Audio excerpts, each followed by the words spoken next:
We've got two black Les Pauls in. One's an Epiphone, and this is Jonathan's 1970 Les Paul Custom. The truss rod works fine, but they never put any load on it.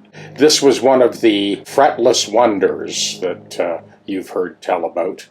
Just one of those ideas that Gibson should have never followed through on. Anyway, so we're going to put kind of normal frets in this. We're also going to take the opportunity to correct some inconsistencies in the fingerboard. And before we level that fingerboard, we want to make sure we have a little bit of load on that truss rod. Then we'll shoot the neck dead straight in preparation for the new frets.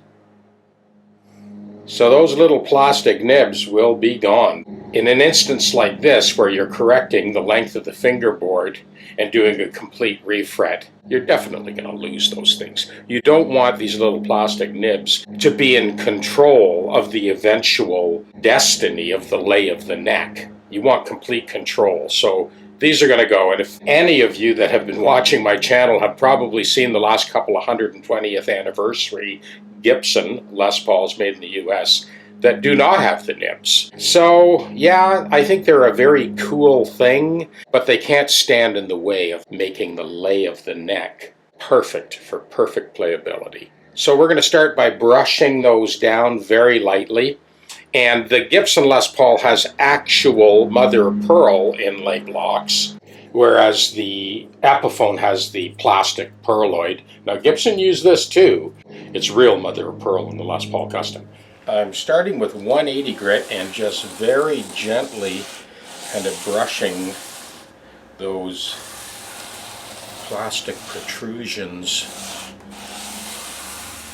nice and flat so that the new frets have a nice flat surface for the overhang to lie on.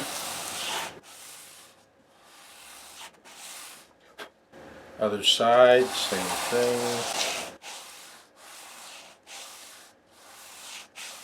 Just brushing that outside edge. Okay, now I'm making my way across. Again, this is 180 grit. Now we're going to get the straight edge out.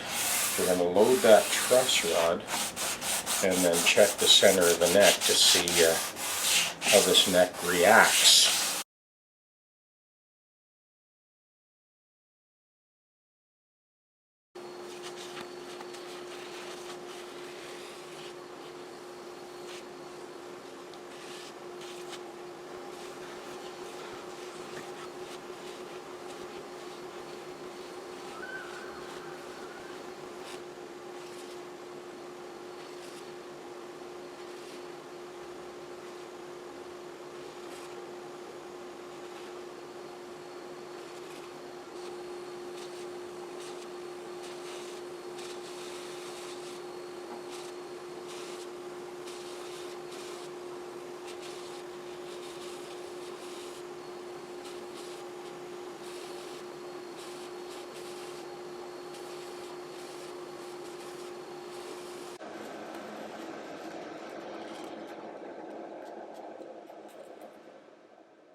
So what we're doing here is we're creating a nice flat footprint on the top edge of that binding for the overhang to rest on firmly.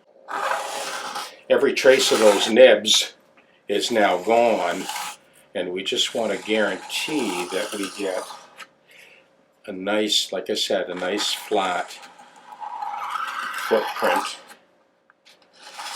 on the top edge of that binding, and that'll do it. Now things are further complicated because when we scrape that, we create a flat spot here, and that's where those sanding blocks with a slip of leather come in, because they will blend it right back to the original radius. I've already done this other side. I'm really kind of doing it more for the camera. Again, we're creating just skimming off that top ledge to create a nice flat footprint. Now, so this is my sanding block, and what I'm doing, pretty well completed now, is I'm blending the scraped edge with the razor blade. I'm blending that into the natural radius of the fingerboard surface. Kind of feeling it with my hand. Yeah, it's gone. And that was about all it took. 180 grit. And these are the sanding blocks that I send out in your kits. And this is going to give us a beautiful surface to seat those new frets.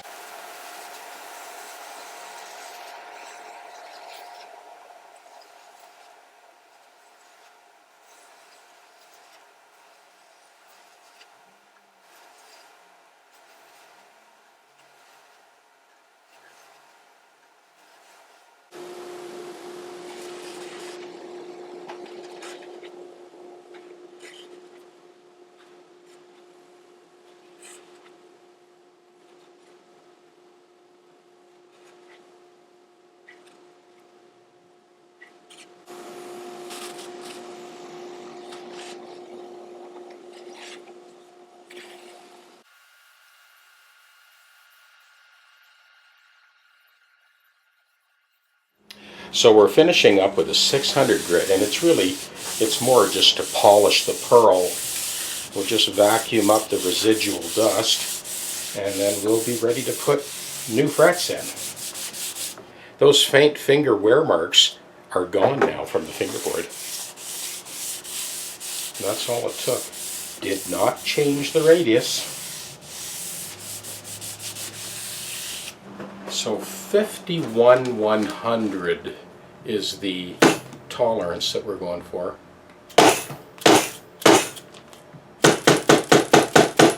So I'm striking a 10.5-inch radius, much tighter radius than the radius of the fingerboard. This guarantees those outside edges will be good and tight.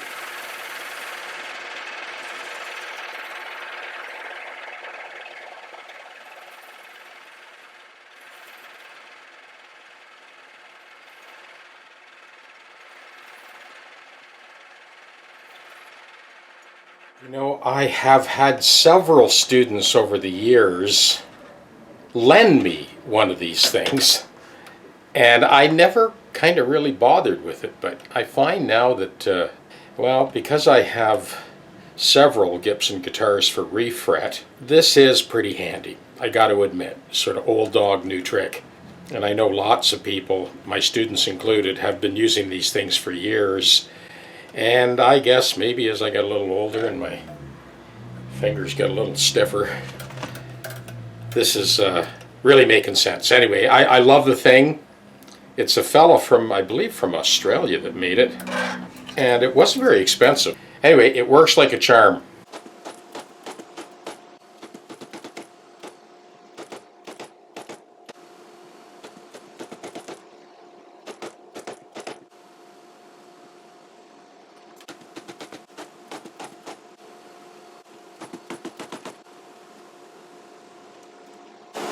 Make sure we get in nice and tight to that binding.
You've seen me hopscotching these frets as I go through this install. This is exactly why you start with the longest fret and make your way down to the shortest fret.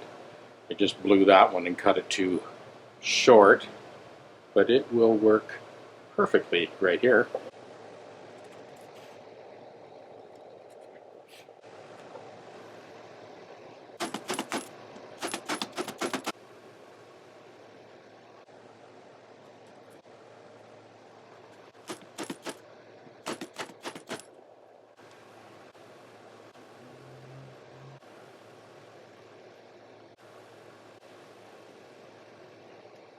You need to be very careful at this point.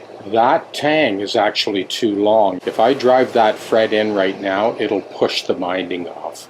So these are the tolerances that you need to be aware of. Yeah, that's too long. I've got to cut it back. Check it again. Okay. So there's enough tolerance there so that when the fret is driven in and it spreads, I over radius the fret so that those outside edges would be good and tight. So when you drive it home, it actually spreads out a little bit. But you can see the tolerance there. There's probably about a millimeter on either side of that tang. So I have these two Japanese saws. This one I ground it down so that I can get right in tight to the binding. Rake out that saw curve good and tight to the plastic.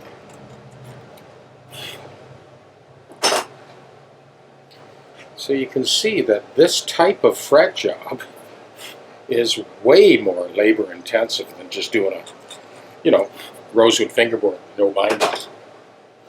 Okay, so good, I'm happy with that.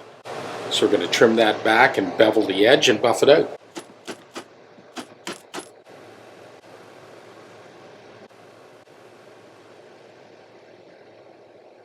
That's about as close as you want to get.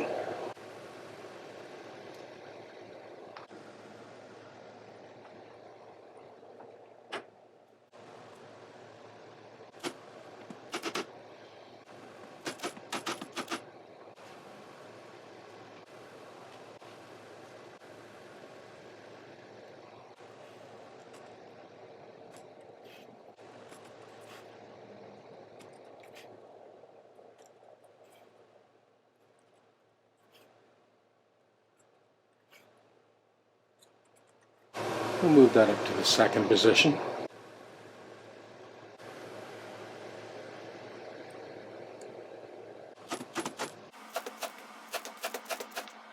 There we go, last fret.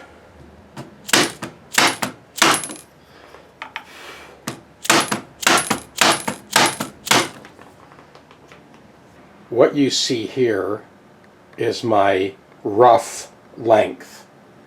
The fret ends, as you can see, they're all beveled and polished. So now, when I do my edge dress, I have the tongue depressors taped to the top.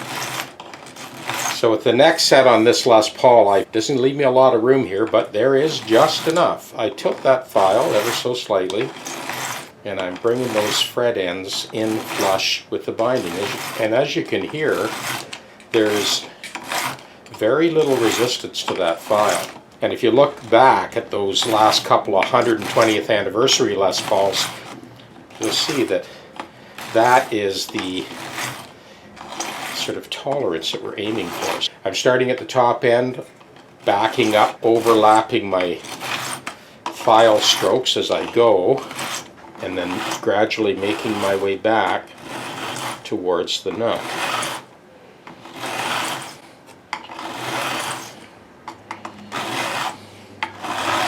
So one of the main reasons that I go to all this trouble, other than just getting super close tolerance, is the most likely place for frets to loosen up is on that outside edge. I can remember having some students in class that sort of insisted on hanging 1.5 inches of fret wire. First of all, you're wasting a lot of fret wire, but they'd have 3 3/4 of an inch or an inch of fret wire and then clip it off. Well, when you clip it, the chances of you sort of distorting the wire or disrupting the seating of the fret, I witnessed that firsthand for 23 years. So that is the sort of method in the madness here, is now we can bring those in super close tolerances on that edge dress without disrupting the seating of the frets. Now the original nut was solid brass on this Les Paul Custom. Just on another note, I usually take one day a week. It's usually Friday afternoon. This week it ended up being Saturday morning, and doing my sort of weekly cleanup. So I like to kind of stop, sweep, vacuum. I basically pull those foam inserts out of both TechDecks and kind of vacuum and then reload the tools to sort of get me set up for the coming week. I have done videos on how I load the TechDeck up. This one too, I pulled the foam out, vacuumed it all out, and then reloaded the tools. Just give you a couple more angles on this. This is the front view. Again, on that leading trough, I have all my little mini Allen keys and the little socket wrenches for the Gibson's PRS guitars. Got that large brush I use for just cleanup, for brushing off the dust. My Hosco files, the little mini files for leveling the nut slot, and I've got that one chisel I use for various things, and a Luthier's knife. And on this side, I've gotten into the habit of just sort of clamping a capo onto the leading edge of the upper neck platform. I've got a few brushes here for touch-up, and this is a big long Allen key for the Breedlove truss rod. My little mini screwdrivers, stubby screwdrivers. You get the idea.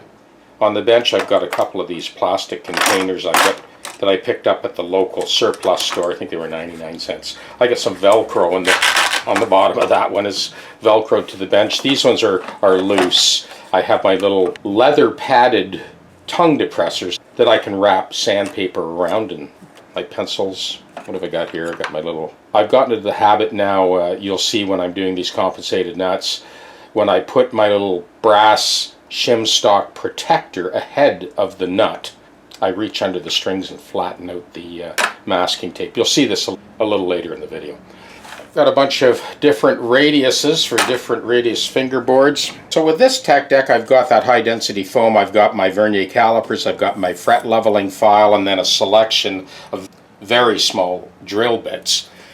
And I kind of tuck my scrub block in there. I've got a string winder. Basically all these tools are ready to snap up and go on a moment's notice because every second counts. And here, like the other TechDeck, I've got my Hosco files. I got a couple of sharpened chisels.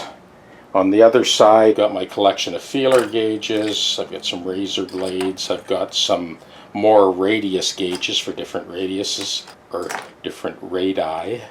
Also some small brass shim stock fingerboard protectors for when we're cutting the values of the compensated nut. And these are the convex radius gauges for cutting the underside of the shelf. We've got kind of Fender radius, Gibson radius.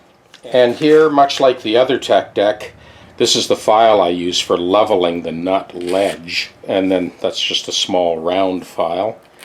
And all the little mini Allen keys for adjusting bridges, and the larger Allen keys for adjusting the necks.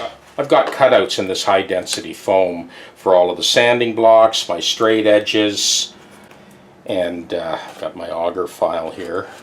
And these files that I basically grind off the edge so there's teeth on the face only. I use those also during the compensated nut process.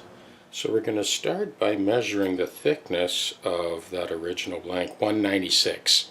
The blanks, when you get them, are much larger than that, and there's a reason for that. They're 256. I purposely designed that cross section big enough so that you always have enough thickness for any guitar you come across. So we got to bring that down to 196. I scribed that line across the back edge to get us started. There are two things that I do at this point. Obviously bringing this down to 196. Let me turn the dust collector on. Now this conversion kit does come with the air switch.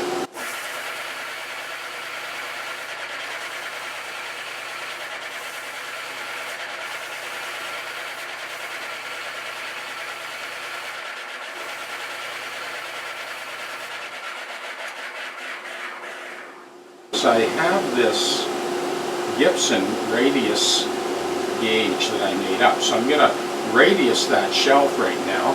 So I'm going to radius this edge now.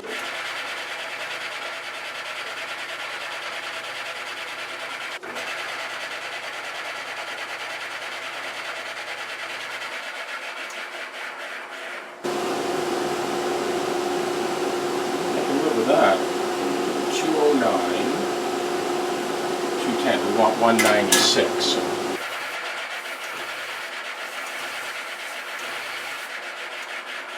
195.5. I think that's close enough.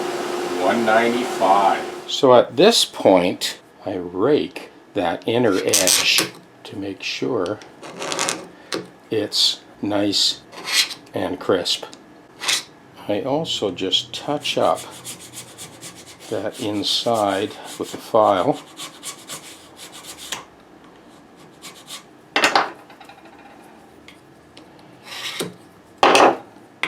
Let's see what we got. I have lost count of how many times I've mentioned this in videos about the fit of the Les Paul nut. So that is a little tight. Now we're just going to scrape it with a razor blade and work it down so we've got a perfect press fit. Let's try that. And that is exactly what we want. Now we need to bring the height of the leg down so that that shelf rests firmly on the fingerboard.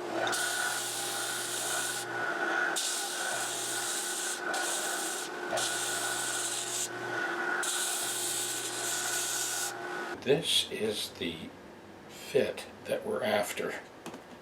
Good press fit. Now we'll radius the crown.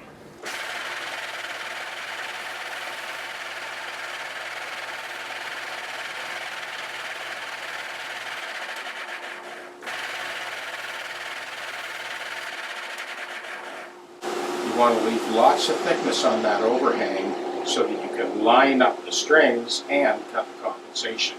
Well, there's no point in reinventing the wheel. We already have the spacing, the original spacing, so we're using the original nut to cut that spacing into the replacement nut.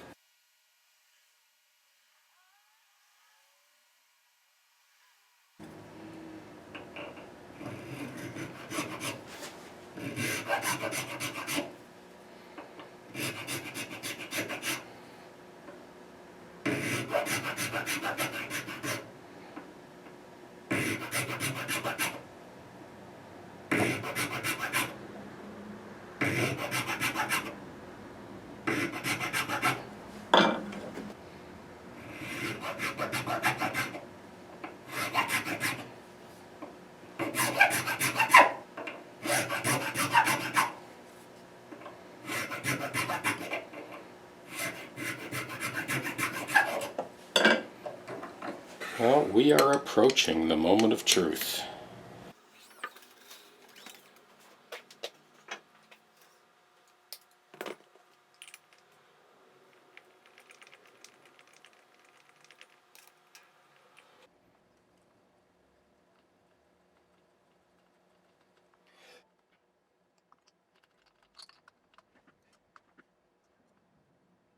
So now that the two outside strings are on, it allows me to do sort of a preliminary check. Here's another hockey puck trick. I did wrap those bridge posts so they're they're pretty tight. I can come down just a little bit more.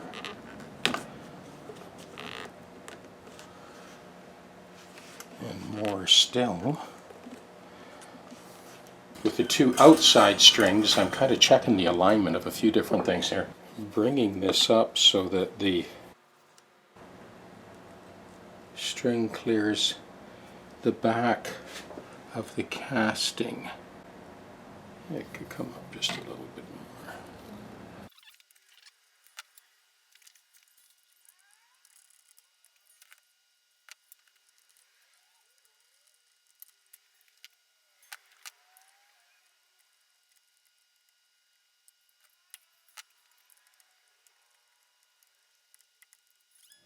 One thing I noticed that became obvious right away is that the strings line up beautifully with these pole pieces.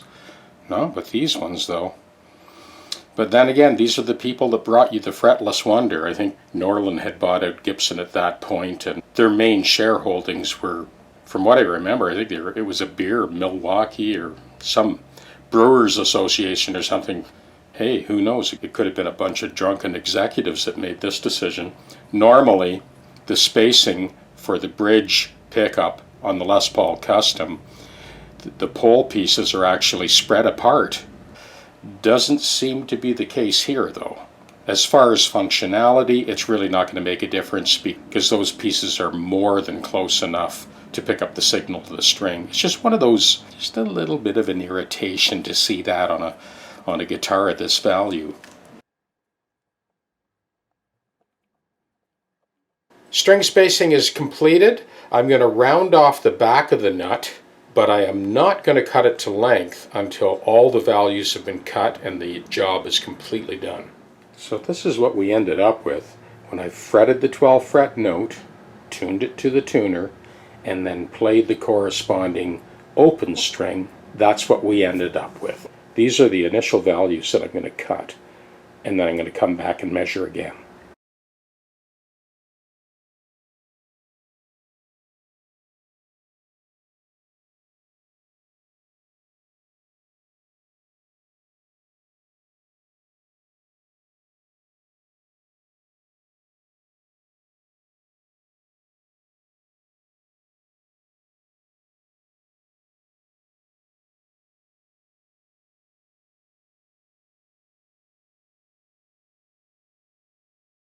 So that's where we ended up with this Les Paul Custom. I'll bring you into the tuner in a second and show you. But 10 to 46 concert pitch, these are the values we ended up with for that compensated nut. Snug down that nut for the pot so that it stops shifting when you turn it up. I'll just check them all while I'm at it. So what I do is I put a straight slot screwdriver, turn it down to 0, and then that stops it from, oh yeah, that was loose, stops it from rotating when I go to tighten it up. This one, oh yeah, that's definitely loose. Okay, so again, I basically turn the pot down to 0, and that gives me the resistance I need as I snug that down. And that prevents the whole thing from rotating as I gently snug that down. Well, we've checked 3, we may as well get that last one.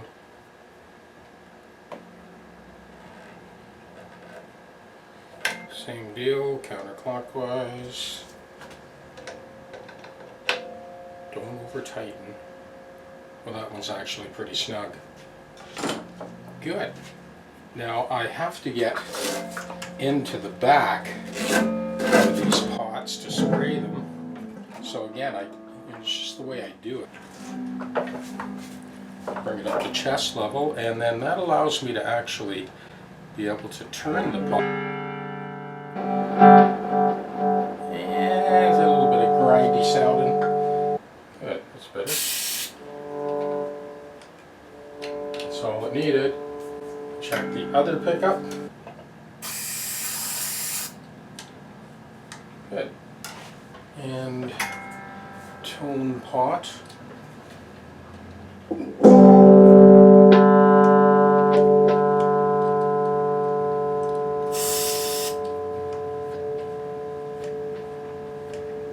Good.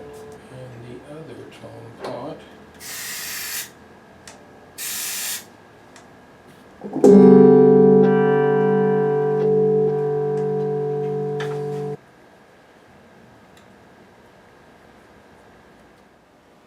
Well, this is the final shot of Jonathan's Les Paul Custom, 1970 Les Paul Custom. And of course that was a complete refret, compensated nut. All three of these guitars, the two Les Pauls and that 67, the S330 are done. I just wanted to at least record a little bit of the sort of tank tone Les Paul Custom. I'm just going to play over this. That is the Les Paul Custom.